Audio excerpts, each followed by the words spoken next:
So here we have it. We have created a new document. I am going to Gradient Tool.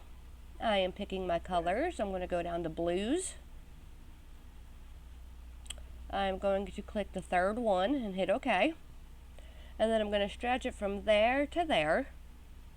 Next I am going into Filters, Distort. And then I'm clicking Twirl. And then I'm going to move the slider so it looks twirly-ish. There we go.